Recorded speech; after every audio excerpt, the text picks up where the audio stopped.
Hey everybody, welcome back to the Electronics Workshop. So I had a customer drop off this really cool Motorola, which is the B-150. It's a bicycle battery powered dry cell type radio.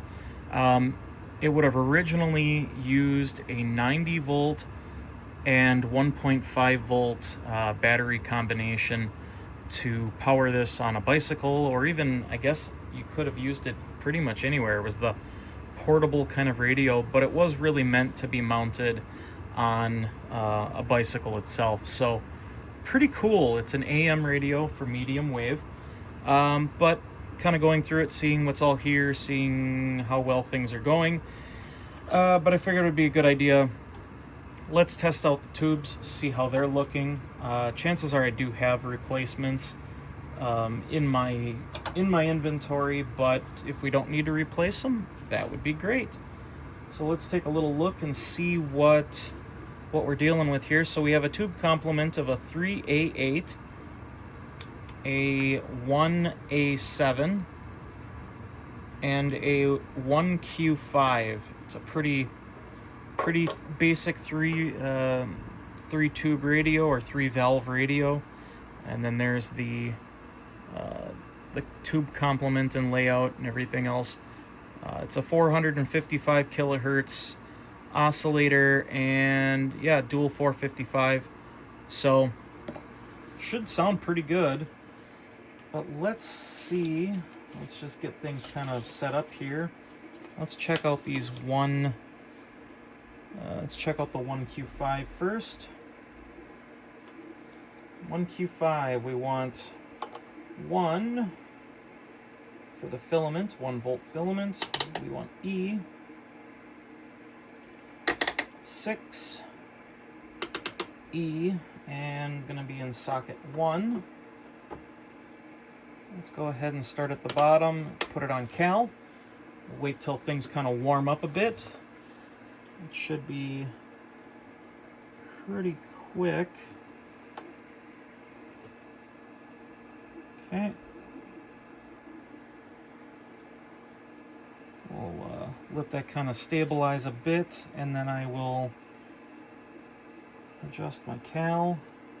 Just trying to see if I have any filament action here. Sorry about the flickering. I got the 3D printer running, and it tends to cause my bench LED light to flicker and flash. Not really seeing any filament, but then again, it is a very low voltage device, so we could be fine. Does it have any stipulations here? No. So let's go ahead and see if we have any shorts. Nothing to speak of.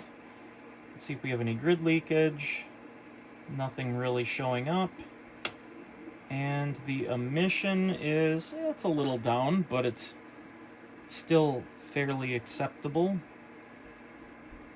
Looks like we're in the 80, probably the 88 to 85 range. So really no reason it shouldn't work. And we're still in cal. Yeah. Probably let it warm up for a little while longer. It might start to, the emissions might start to work out a little better. But we don't really have any grid leakage to speak of.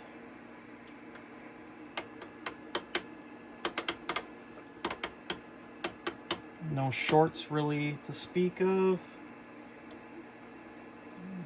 Back to E. So I'm going to say that this tube is definitely something we can use. It's about 90, so it's not new, but it's definitely not too terribly worn out. So that's good news. Such a low voltage device. Tiny little filament in there. Let's look at the 1A7. 1A7. There it is. So we're looking at 1. We want to set this to G, 6, E, and we're going to socket 1. We're also going to need our anode. Let's go ahead and click that over to Cal and see how things balance out. Make our line level adjustment.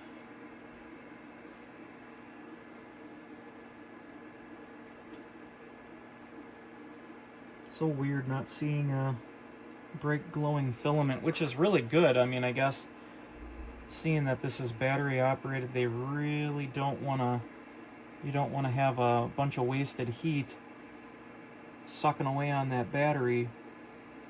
So, but no, looks, getter spot looks nice and chrome-like, no chocolating on the edges, so it seems to be in good shape. What were we looking at again? We were looking at the 1A7, no stipulations, check for short. Nothing really to speak of. Back to E. Let's go to grid leakage. I'm not seeing anything there right now. Oh, this is a very healthy tube. Well over 100 on my scale, so it is operating fantastically. So we can mark this one as very good. So I'm just going to grab a marker here and just put a little indication that I looked at it. And I'm going to write that it was about 110.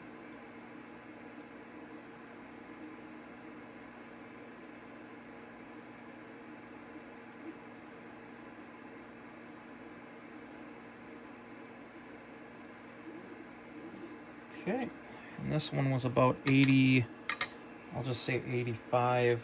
I may just track one down, but 85.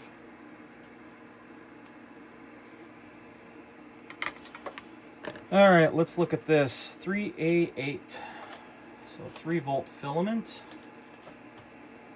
3A8. We got a lot going on in this one. So let's set it to 3 volts. F4 C, and then this is going to go in. Never mind, I have to redo that. So 3G. We're looking at the wrong line. This is why we double check. 1K.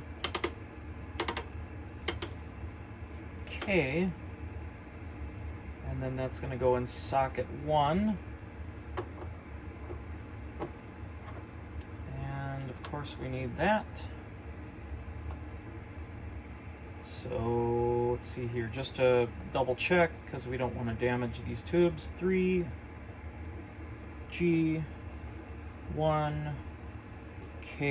socket 1. Perfect. All right, let's go to Cal and see how things come up, and hopefully the tube heats up nicely. There's a lot going on in that one. I think that must be for some IF. Maybe there's quite a bit in there. So we have what?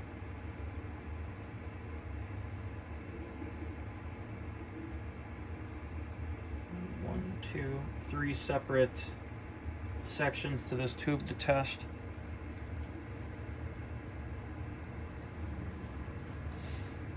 Probably oscillator IF, maybe a little amplifier for the RF signals.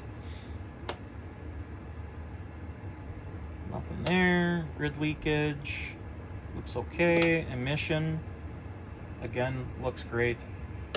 Okay, let's double check this. Can't really see any filament glow, but not surprised, low voltage tube. All right, let's do the next section, 3 volt G. We're still in that range. 1, yep, we're there. Now we need to test H. Okay, no shorts, no leakage. Still very good emission, a little lower than the other one, but not bad. Okay, let's go back. Still in cal. Let's go to 3, G, 1, and then E. No shorts, no leakage, very good emission. By all means, that is a beautiful tube. Everything's over 100 on that. I'd say about 108. So let's just put 107.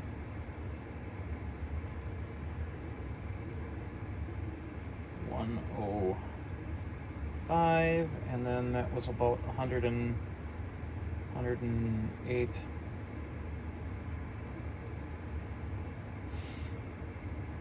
So we are looking good. That is a pass.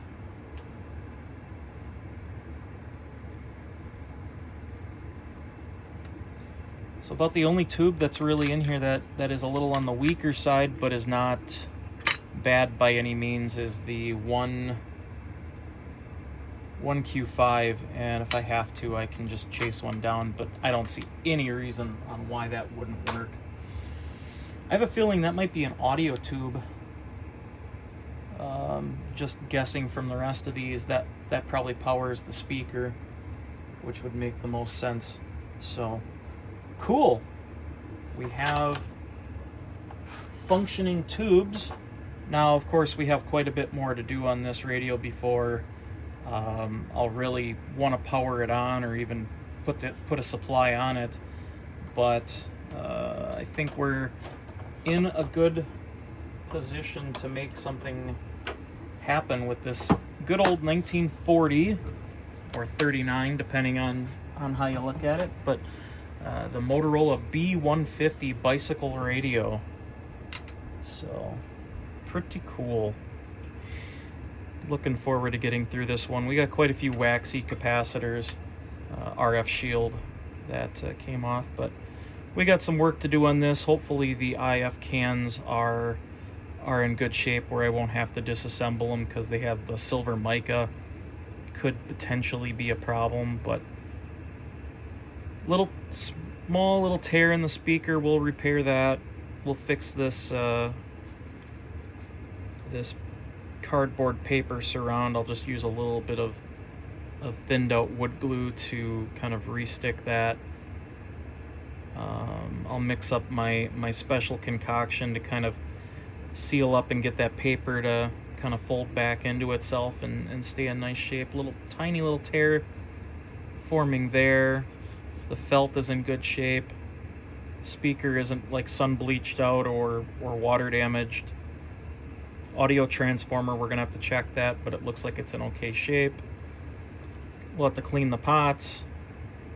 We'll have to clean the connectors for the tubes. We got some waxies in here that likely need to go.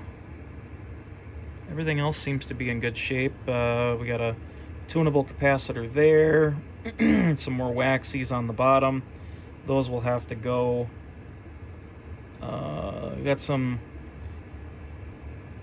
carbon composite resistors on here. Most of these look like they're going to be fine. This type generally does not fail, but then there's this one right here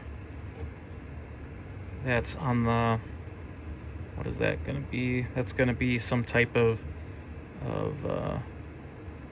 probably a ground reference or limiting, but this coarser type round, I guess I call them roundies, or they're just a real sandpapery type finish.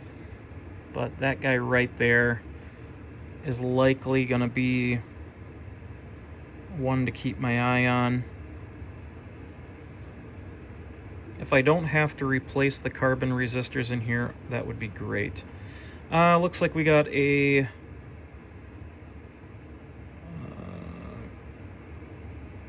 what is it, a Cornell doubler. If that's the mica type, that is absolutely going to be fine. We'll keep it in place. But if it's the paper and foil or paper mica, the paper kind of becomes acidic, kind of like how you have old books that start to yellow. That's the paper going acidic, and that can happen inside of these as well. If they're really well sealed, they sometimes just come out fine. So we're gonna have to look a little closer in here, see if we have anything that looks like it's gonna have to get swapped out. But looks like we have our IF coils in the bottom there, which you might be able to just barely see. They're kind of behind this cover. I didn't take this cover off because that would require me to unbolt all of this, and some of that is holding the IF cans as well, so I just wanted to leave that alone. If I have to, I mean, I see we have adjustment points here, so we can get access to those coils to align this radio. Also, there's a capacitor right back there, which is adjustable from here, so that's good news. The IF cans look like you can get to the tops on these okay, so that's likely going to be just fine.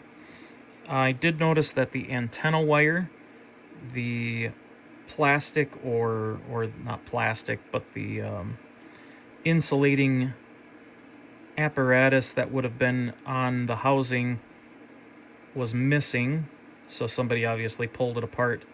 And kind of looking at the rest of this too, where this coaxial shielded wire spring antenna wire appears to have some damage here. Most likely somebody tried to disassemble it and then pulled it through and did not have that connector disconnected, and I think it's like bakelite, so it probably cracked and fell apart. But we'll see if we can maybe reproduce something that will work in that spot. If we can, that would be great. Maybe it'll give me a reason to do with a resin printer, maybe remodel that insulating component, and maybe make an adapter for more of a modern type antenna, because this did not come with the antennas themselves. So there were a couple of antennas that you could get for these. So we'll have to make one, but not that big of a deal. We'll have to figure out the pinout for the voltage. I'll have to most likely manufacture a power supply for it, so that'll get kind of fun. Potentially expensive for the user. The good news is this connector is in good shape that plugs into the radio. Unfortunately, this connector is not so in great shape, but I may have these connectors in stock, or LG solder them and then maybe pin it out a little bit nicer. So there we have it. The Motorola B-150 bicycle battery operated AM medium wave radio. Pretty cool. The tubes are in good shape. One we might just swap out with a better one from my inventory to have good solid tubes. I mean, these almost test like old new stock. This one probably has the most abuse on it because it's in the audio stage, is my guess. I do have a schematic for it, so we're in good shape there. So just a matter of cleaning, and we'll have to recap it. I may try to power this one on, but we'll test these capacitors in the next video and see how they look. Maybe we'll run through the resistors too. So cool beans. All right, everybody, thank you for watching and joining me in another nerdy moment working on vacuum tube fun. We'll catch you in the next one.